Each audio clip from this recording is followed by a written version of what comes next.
అందరికీ నమస్కారం. కథ నానానికి రెండో వైపు. రచయిత ఎస్ నాగేంద్ర ప్రసాద్ గారు. ఇక కథలోకి వెళ్ళిపోదామా మరి? ఏవండి, ఇంకెక్కడ ఈ ఇంట్లో మీ అమ్మగారు ఉంటే నేను ఉండను, నిక్కచ్చిగా చెప్పింది సుగుణ. అదేంటి సుగుణ, అలా మాట్లాడుతున్నావు? సడన్గా నీకు ఏమైంది? అయినా ఉన్న పలంగా ఈ వయసులో అమ్మ మాత్రం ఎక్కడికి వెళుతుంది? బాధగా అన్నాడు పురుషోత్తం. ఏమో, అదంతా నాకు తెలియదు. ఆవిడ గారిని ఎక్కడికైనా వెళ్ళమనండి, ఇక్కడ ఉంటానంటే మాత్రం నేను ఒప్పుకోను. అబ్బా సుగుణ, దయచేసి అర్థం చేసుకోవడానికి ప్రయత్నించు. అయినా అమ్మ ఏం తప్పు చేసిందని ఆవిడను ఇంట్లోంచి పంపించవేయమంటున్నావు? తిరిగి అడిగాడు. ఏం తప్పు చేశారా? ఈరోజు మధ్యాహ్నం మా మహిళా మండలి సభ్యులు అందరి ముందు నన్ను ఎంత లేసి మాటలన్నారో మీకు ఇందాకే చెప్పాను. అయినా ఇంకా ఏం చేసిందని ఏమీ తెలియనట్లు అడుగుతున్నారు? గొంతు స్థాయిని పెంచుతూ అంది సుగుణ. అబ్బా ఊరుకో సుగుణ, అవతల గదిలో అమ్మ నిద్రపోతుంది, వింటే బాధపడుతుంది, భార్యకు సర్ది చెబుతూ అన్నాడు. వింటే విననివ్వండి, అయినా ఆవిడ వినాలనే అంటున్నాను, చెప్పింది సుగుణ. ప్రక్క రూములో నుండి కొడుకు కోడలి సంభాషణలు వింటున్న రాధమ్మకు కోడలి మాటలకు ఎంతో బాధనిపించింది. మధ్యాహ్నం జరిగిన దాంట్లో తప్పంతా తనదే అన్నట్లుగా కోడలు చెబుతోంది. అందులో తన తప్పు నిజంగా ఎంతుందో పురుషోత్తానికి చెప్పాలని సాయంత్రం అతను ఆఫీసు నుంచి వచ్చిన దగ్గర నుండి రాధమ్మ ప్రయత్నిస్తోంది. కానీ ఆమెకు ఆ అవకాశమే రాలేదు. కనీసం రాత్రైనా తనకు మందు ఇవ్వడానికి పురుషోత్తం వస్తే అప్పుడైనా చెప్పాలని అనుకుంది. కాని ఎంతలోనే ఈ గాలి దుమారం లేపింది కోడలు సుగుణ. ఆలోచిస్తున్న రాధమ్మకు మధ్యాహ్నం తనకు కోడలు సుగుణకి మధ్య జరిగిన సంభాషణ గుర్తుకు వచ్చింది. అమ్మగారు, చిన్నబాబు గారు స్కూల్ నుండి వచ్చిన తర్వాత పప్పు అన్నం తప్పించి మరేమీ తిననంటున్నారు, సుగుణతో చెప్పింది పనిపిల్ల కరుణ. మహిళా మండలి సభ్యులతో కబుర్లు చెబుతున్న సుగుణ కరుణ మాటల్ని వినిపించుకోకపోవడంతో అదే విషయాన్ని మరలా తిరిగి చెప్పింది కరుణ. అబ్బా ఏమిటి నస అని కరుణను కసురుకున్న సుగుణ, వెదవని తింటే తినమను, లేకపోతే లేదు. రోజు వీడికి ఆడింది ఆట పాడింది పాట అయిపోయింది. అతిగా గారాబం చేస్తున్న అత్తగారిని దృష్టిలో పెట్టుకుని అంది. మొన్నొకసారి మావాడు ఇలాగే అన్నం తిననని మారం చేస్తే ఓ 4 తగిలించాను.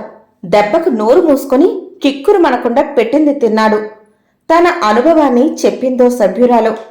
నిజమేనండి, వీడికి వాళ్ళ మామ గారాబం ఎక్కువైంది. ఆవిడ అండ చూసుకునే వీడిలా తయారయ్యాడు.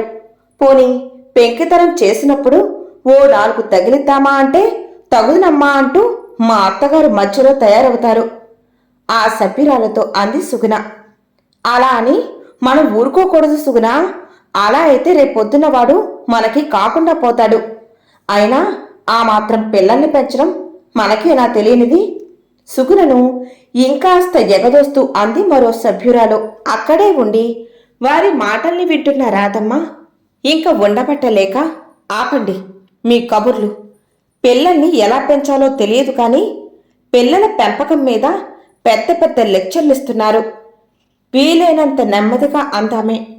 ఆవిడ కచ్చబోసి కట్టిన చీర, ఆమె బట్టలు చూసిన సుగుణ ఫ్రెండ్స్ ఆవిడ వంక అదోలా చూడటాన్ని గమనించిన సుగుణ సిగ్గుతో చచ్చిపోయిన దానిలా, అత్తయ్య గారు, మధ్యలో మిమ్మల్ని ఎవరు రమ్మన్నారు? వెళ్ళి మీ మానాన్ని మీరు పడుకోండి, కసురుతున్నట్లుగా అంది. ఆమె మాటలకు హతాసురాలైన రాధమ్మ, వెళ్తానమ్మా, కాని పిల్లవాడు అన్నం తినకపోతే అయ్యో ఎందుకు తినలేదో అని బాధపడే తల్లుల్ని చూశాను గాని నీలా తింటే తినమను, లేకపోతే వాడే మాడతాడు అన్న తల్లిని నిన్నే చూస్తున్నాను. పిల్లాడు తినకపోతే వాడికి నయాన్నో భయాన్నో ఓ 2 ముద్దలు తినిపించాలి కాని ఇలా మనసు లేని దానిలా ఎలా ఊరుకుంటున్నావో నాకు అర్థం కావడం లేదు. ఇలాగే పెంచితే రేపొద్దున్న వాడికి మీరంటే ఏం గౌరవం అభిమానం ఉంటాయి అని సుగుణను నిలదీసింది రాధమ్మ. అందరి ముందు తనను అత్తగారు అలా అడగడం అవమానంగా భావించిన సుగుణ చూడండి, వాడు నా పిల్లాడు. వాడిని నా ఇష్టం వచ్చినట్లుగా పెంచుతాను. మధ్యలో అడగడానికి మీరెవరు? అయినా పిల్లాన్ని ఎలా పెంచాలో మీతో చెప్పించుకునే దౌర్భాగ్యపు స్థితిలో నేను లేను. మీరే అతి గారాబం చేసి వాడిని తగలేస్తున్నారు. ఇదిగో, మీకిదే ఆఖరిసారిగా చెబుతున్నాను. ఇకపై మీరు మా కుటుంబ విషయాల్లో జోక్యం చేసుకుంటే మర్యాద దక్కదు. ఇది మీకు ఇష్టమైతే ఇంట్లో ఉండండి, లేకపోతే మీ దారి మీరు చూసుకోండి. పూనకం వచ్చిన దానిలా ఊగిపోయిన సుగుణ ఆ కోపంలో పిల్లాడి నడ్డి మీద 4 దెబ్బలు కూడా వేసింది. దెబ్బలు తిన్న మనవడు మామ అంటూ భయంతో ఆమెను చుట్టుకుపోవడంతో వాడిని తీసుకుని అక్కడి నుండి దూరంగా వెళ్ళిపోయింది రాధమ్మ. అమ్మా, రాను రాను సుగుణతో నీ ప్రవర్తన నాకు తలనొప్పిగా తయారవుతోంది, బాధగా అన్నాడు పురుషోత్తం. బావుందిరా, ఇందులో నేను చేసిన తప్పేమిటి? పిల్లాడు అన్నం తినను అంటే ఏదోలా తినిపించాలి అన్నాను. అంత మాత్రానికి ఇంత రాద్ధాంతం చేస్తే ఎలా అని అడిగింది రాధమ్మ. రాద్ధాంతం కాదమ్మా, సుగుణ కూడా ఓ బిడ్డను కన్నతెల్లే కదా. తనకి తన పిల్లాన్ని ఎలా పెంచాలో తెలియదంటావా?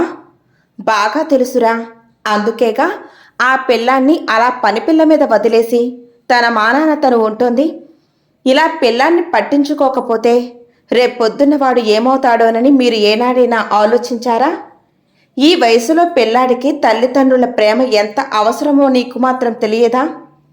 ఇలా చిన్నప్పుడు తల్లిదండ్రుల ప్రేమని పొందని వారు పెద్దయిన తర్వాత కన్నవారిని అసలు పట్టించుకోరు. ఆ సంగతిని మనం దృష్టిలో ఉంచుకొని మరీ పిల్లల్ని పెంచాలి. పిల్లల్ని కనడంతోటే బాధ్యత తీరిపోదు. వాళ్ళని పెంచడంలో సహనం, ఓర్పు ఎంతో అవసరం. పిల్లలన్న తర్వాత అల్లరి చేస్తారు, పెంకితనంగా ఉంటారు. అది తినం ఇది తినమని మారం చేస్తారు. అంత మాత్రాన వాళ్ళని కొట్టేసుకుంటారా? అలా కొట్టడం వలన క్రమేపీ వాళ్ళు దెబ్బలకి అలవాటు పడిపోయి మొండివారిగా తయారవుతారు. అప్పుడు ఏమనుకొని మాత్రం ఏం ప్రయోజనం? నచ్చజెప్పబోయింది రాధమ్మ. పోనీలెమ్మా, వాడు ఎలా తయారవ్వాలని రాసుంటే అలా తయారవుతాడు. సుగుణకు వాడి విషయంలో నీ జోక్యం ఇష్టం లేదమ్మా. అందుచేత ఇకపై నువ్వు వాడి విషయంలో అనవసరంగా కల్పించుకొని ఇంట్లో నరకాన్ని సృష్టిస్తూ ఉన్న ఈ ఒక్క ఆధారాన్ని పోగొట్టుకోవద్దు. ఆఖరిసారిగా తల్లితో అని అక్కడి నుండి వెళ్ళిపోయాడు పురుషోత్తం. కోడలి వింత ధోరణికి ఆశ్చర్యపోయిన రాధమ్మ కొడుకు మాటలకు బాధతో స్థానువులా ఉండిపోయింది. ఏంటి సుగుణ, నువ్వు చెబుతున్నది నిజమేనా? అమ్మ రూములో లేదా? ఎంత పొద్దున్నే ఎక్కడికి వెళ్ళి ఉంటుంది? కంగారుగా అడిగాడు పురుషోత్తం. బావుందండి, నాకు మాత్రం ఏం తెలుసు? అయినా ఓ చిన్న మాట అన్నందుకు ఇలా పౌరుషపడితే ఎలా? కుటుంబం అన్న తర్వాత అనేక గొడవలు, ఇబ్బందులు ఉంటాయి. తల్లిని వెతకడానికి సిద్ధమవుతున్న భర్తతో అంది సుగుణ. అబ్బా సుగుణ, ఆపు నీ సనుగుడు. అమ్మ ఇంట్లోంచి వెళ్ళిపోయిందని తెలిస్తే మన గురించి చుట్టుప్రక్కల వారు ఏమనుకుంటారు అని సుగుణతో అంటున్న పురుషోత్తం చేతికి ఓ ఉత్తరాన్ని ఇచ్చింది కరుణ. కరుణ ఇచ్చిన ఉత్తరాన్ని ఆతురతతో చదివాడు పురుషోత్తం. బాబు, భార్యాభర్తల అభిప్రాయాలు ఒకటే అన్న సత్యాన్ని నిన్న నాకు బాగా తెలియచేశావు. మీ పిల్లవాడిని మీ ఇష్టం వచ్చినట్లుగా పెంచుకోవచ్చు. అది మీ ఇష్టం. అందులో నా ప్రమేయం తప్పే. కానీ పెద్దదానిగా వాడు పాడైపోతాడేమోనన్న బాధతోనూ భయంతోనూ కోడలు సుగుణను అందరి ముందు తోలనాడాను. అదే నేను చేసిన తప్పు. ఒప్పుకుంటాను. ఆ తప్పు చేసి మీ మనసుల్ని గాయపరిచానని నీ మాటలు, ప్రవర్తన ద్వారా తెలుసుకున్నాను. నేను చేసిన తప్పుకు నేనే శిక్ష విధించుకుంటా. మీ జీవితాల నుండి శాశ్వతంగా దూరమైపోతున్నాను. నా గురించి వెతికి శ్రమ పడవద్దు. మీ అమ్మ రాధమ్మ. హలో సుగుణ గారు, ఏం చేస్తున్నారు? ఇప్పుడే మన మహిళా మండలి సభ్యులందరం కలిసి ఓ నిర్ణయానికి వచ్చాము. ఈ సంవత్సరం మదర్స్ డే సందర్భంగా మిమ్మల్ని మన మహిళా మండలి తరపున పెద్ద ఎత్తున సన్మానించాలని తీర్మానించుకున్నాం. అలాగే మదర్స్ డే గురించి ఆ సభలో మీరు కొద్దిగా మాట్లాడితే చాలు. ఇంకా ఆనాడు మీ సన్మానానికి వచ్చిన ఆడవారికి చీర, జాకెట్టులు పంచిపెట్టి మధ్యాహ్న భోజనాలు కూడా ఏర్పాటు చేస్తున్నాం. గలగలా చెప్పుకుపోతుందో సభ్యురాలు. అబ్బా, ఇటువంటివంటే నాకు అంతగా ఇష్టం ఉండవు అన్న సుగుణ ఇంతకీ వీటన్నిటికీ ఎంత ఖర్చు అవుతుంది అని అడిగింది. ఆ ఖర్చుదేముందండి, అయినా మీలాంటి కోటీశ్వరరాలకి ఇదొక పెద్ద లెక్క అంటూ సుగుణను గాల్లోకి ఎత్తేసింది మరో సభ్యురాలు. సరే మీ ఇష్టం. ఇంతకీ ఈ ప్రోగ్రాంకి పేపర్ వాళ్ళు టీవీ వాళ్ళు కవరేజీకి వస్తున్నారా తిరిగి అడిగింది సుగుణ. భలే వారండి సుగుణ గారు, పేపర్ వాళ్ళు టీవీ వాళ్ళు లేకుండా ఈ రోజుల్లో ఏం ప్రోగ్రాంలు జరుగుతున్నాయో చెప్పండి. మీరేం వర్రీ అవ్వకండి, ఆ ఏర్పాట్లన్నీ జరిగిపోయాయి కాబట్టి మీరు ఆ రోజున కరెక్ట్గా మధ్యాహ్నం 12 గంటలకల్లా వచ్చేయండి, మదర్స్ డే సంబరాలు ప్రారంభితురుగాని చెప్పిందా సభ్యురాలు. సరే అయితే మీరు చెప్పిన సమయానికి వచ్చేస్తాను అంటూ ఓ 50,000 రూపాయలకు చెక్కు రాసిచ్చిన సుగుణ నవ్వుతూ ఆనందంగా బయటకు నడిచింది. కాబట్టి ప్రతి ఒక్కరూ తమని పెంచి పెద్ద చేయటంలో తమ తల్లులు చేసిన త్యాగాన్ని మర్చిపోకుండా గుర్తుంచుకోవాలి. అటువంటి పుణ్యమూర్తుల రుణాన్ని ఏమిచ్చి తీర్చుకోగలం? అయితే ఈనాడు తనని 9 మాసాలు మోసి కనిపెంచిన తల్లిని కొందరు ప్రభుత్వలు చాలా నిరసన భావంతో చూస్తున్నారు. ఇది చాలా అన్యాయం, అమానుషం. అటువంటి వారికి ఏం శిక్ష విధించినా అది తక్కువే. అసలు మనల్ని కన్నతల్లులకు ఓ ప్రత్యేకమైన రోజు ఎందుకు? ఇటువంటి రోజులు ఎన్ని జరుపుకుంటే వాళ్ళ రుణం తీర్చుకోగలం? ఇలా సభలు జరుపుకొని ఆ ఒక్కరోజు ఆనందపడితే చాలదు.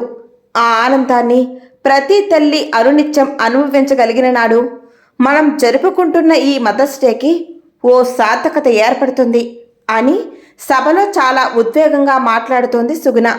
అంతలో సభలో ఏదో కలకలం రేగడంతో ఏమిటా అన్నట్లు అందరూ అటుగా చూశారు. ఎవరో పాపం ముసలావిడ ఎండకి తట్టుకోలేక కళ్ళు తిరిగి పడిపోయింది. అక్కడ గుంపుగా ఉన్న జనంలో నుండి ఎవరో అన్నారు, పాపం మనం ఇవ్వబోయే చీర జాకెట్టు పెట్టబోయే పట్టెడు మెతుకుల కోసం ఆశపడి చాలాసేపటి నుండి ఎండలో పడిగాపులు పడుతూ కూర్చున్నట్లుంది అని ఓ సభ్యురాలు జాలిగా అంది. తప్పుకోండి, అమ్మగారు వచ్చారు అంటూ సుగుణకు దారి చూపిస్తూ అక్కడి గుంపును ప్రక్కకు తప్పుకోమని చెబుతోంది మరో సభ్యురాలు. అలా అక్కడి జనాన్ని తప్పించుకొని ముందుకు వచ్చిన సుగుణ కళ్ళు తిరిగి పడిపోయిన తన అత్తగారిని చూసి ఒక్కసారిగా గతుక్కుమంది.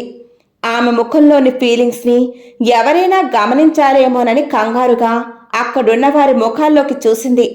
అయితే ఎవరికి వారే రాధమ్మకి పరిచర్యలు చేయడంలో బిజీగా ఉండడంతో తేలిగ్గా ఊపిరి పీల్చుకున్న సుగుణ మెల్లిగా అక్కడ నుండి తప్పుకొని ప్రక్కగా నిలబడి అత్తగారి పరిస్థితిని గమనిస్తోంది. ఈవిడ మన సుగుణగారి అత్తగారు రాధమ్మ కదూ అని గుంపులో ఎవరో అన్న మాటలు సుగుణ చెవిలో పడడంతో గాబరాగా అటువైపు చూసిన ఆమె అందరూ తననొక దోషిలా చూస్తున్నట్లుగా అనిపించింది. వారి చూపులకు తట్టుకోలేని సుగుణ మనసులో ఒకటే ప్రశ్న, రాధమ్మ కూడా తన భర్త పురుషోత్తాన్ని కన్నతల్లే కదా. పిల్లల్ని కన్న ప్రతి ఆడది ఓ తల్లే. ఆ ఆడది కన్నతల్లే కానవసరం లేదు, అత్తగారైనా కావచ్చును. అలాగే పెళ్ళైన ప్రతి ఆడపిల్ల అత్తైనా అమ్మైనా అన్నీ అత్తగారే. కాబట్టి ప్రతి కోడలు ఆమెలోని తన తల్లిని చూసుకోవాలి. మనమందరం నానానికి ఒకవైపే చూస్తూ కన్న తల్లులను అంటే అమ్మలను మాత్రమే గౌరవిస్తూ మదర్స్ డేలను జరుపుకుంటున్నాము. ఈ మదర్స్ డే అన్నది మొత్తం స్త్రీజాతికి అని అనుకున్న సుగుణ సిగ్గుతో ఇంకా అచేతనంగా పడి ఉన్న అత్తగారిని చేరి, నన్ను క్షమించండి అత్తయ్య గారు, మీరు కూడా ఓ బిడ్డని కన్న తల్లేనని సత్యాన్ని విస్మరించి మీ పట్ల ఏదో తెలియని అజ్ఞానంతో చాలా అన్యాయంగాను అమానుషంగాను ప్రవర్తించాను అంటూ బోరున ఏడుస్తూ ఆమెను తీసుకొని అక్కడికి దగ్గరలో ఉన్న హాస్పిటల్కు బయలుదేరింది. ఇంతటితో ఈ కథ సమాప్తం. మీకు ఈ వీడియో నచ్చితే లైక్ చేయండి, షేర్ చేయండి, కామెంట్ పెట్టండి. మా ఛానల్ని తప్పకుండా సబ్స్క్రైబ్ చేసుకోవడం మర్చిపోకండి.